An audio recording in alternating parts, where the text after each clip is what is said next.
The news day continues here on One News Now. I'm Maricel Halili. The Education Department is not declaring class suspensions next week despite the planned transport strike. DepEd spokesperson Michael Poa said they are leaving it up to local government units whether to suspend in-person classes. Poa added that students must have the option to take their classes online.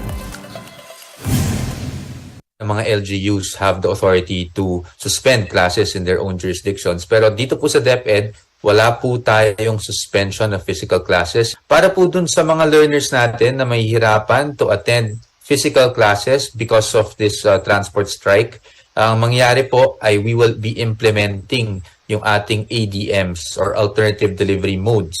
Whether it be modular or online, depende po dun sa lokasyon ng school.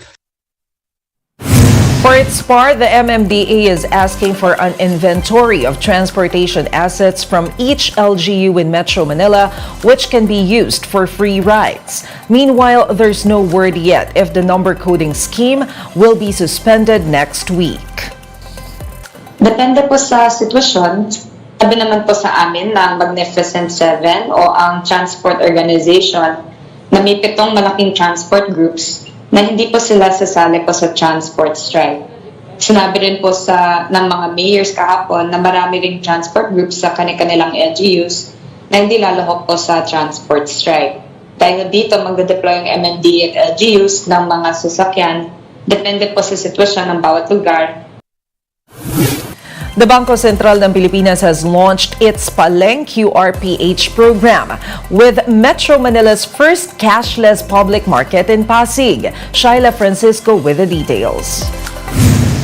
Consumers do not need to bring cash anymore when buying at Pasig City Mega Market. This as the Bangko Sentral ng Pilipinas launched the Paleng QR Plus program, which will allow retailers to accept digital payments through QR codes. Unlike other cashless transactions, the program allows retailers to have one QR code that can be scanned by different digital banks plus e-wallets for payment. Pasig City is the first local government in Metro Manila and the 6th in the country to implement the program. The BSP said this will prevent the use of counterfeit money and make transactions safer and sanitary. This will also help the central bank lessen costs in producing bills. Napaka-gastos para sa BSP yung gawa ng barya. At ang tendency ng mga tao, yung barya ay tinatago, hindi nagsisirculate. Authorities see vendors benefiting more from the Paleng QR. Mga vendors nagbebenta, mga supplies nagbebenta, nagkakaroon silang tinatawag na financial footprint. Nakikita ng mga bangko, maganda pala yung negosyo nitong tao na ito, mas makakautang siya sa mas mababang rate. Mababa yung cost ng transaction dahil mangyayari kaminsan, ang mga tao, yung pera nila, pupunta sila sa bangko para i-deposito. Nawala na yung step na yun, Kasi maraming mga merchants ganyan Siyempre, hindi naman safe na yung pera, lagi nasa kanila. Pagkatapos ng araw, at saka gusto nila kumita na interest, pupunta pa sila sa bangko para i-deposito. Ngayon, kung lahat naka-QR na, hindi na kailangan pumunta ng bangko, automatic na yung deposit. Around 2,100 out of 3,300 vendors in Pasig City Mega Market are now part of the program, including Terry, who hopes new way of paying will help boost her sales. Minsan, kulang ang kanilang pera. Hindi ko man ibibigay yung items ko kung hindi naman nila ipapasok sa akin, makikita ko sa cellphone ko. O, di ba? Malaking bagay din yun. Pandagdag kita rin yun. Hindi na mahirapan magsukli. Customers are also citing convenience when using this payment mode. Wala kailangan mag-withdraw pa ng ATM. So, convenience kasi sa app lang siya. But consumers are hoping that the BSP will consider removing charges on digital transactions to encourage more people to use e-wallets. This as fund transfer fees range from 8 pesos to 50 pesos. Anthony usually pays an additional 15 pesos when transacting with a digital bank or e-wallet. Sayang din yung 15 pesos kasi pera din yun Kumbaga, imbis makukuha mo siya ng buo, hindi sa pamasahe, pwede rin sa pang-merienda. For its part, the BSP is coordinating with banks to waive transaction fees for small payments in digital banks. But they haven't finalized yet if the fees can be totally removed or when the reprieve can be implemented. We have to work together with the banks. With the banks and we have to work together, but we'll do it as soon as possible.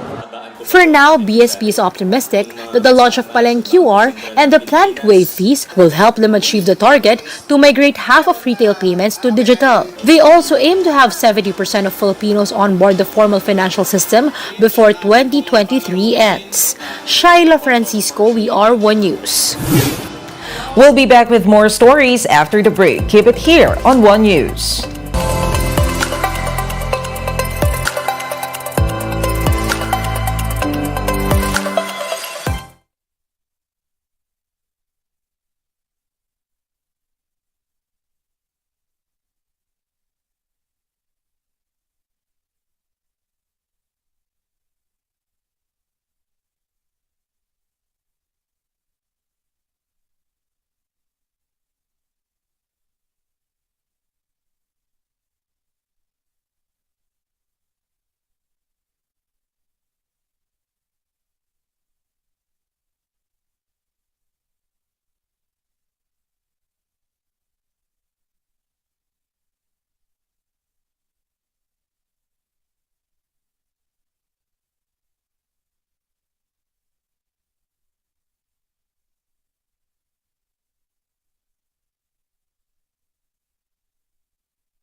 You're still watching One News Now. I'm Maricel Halili.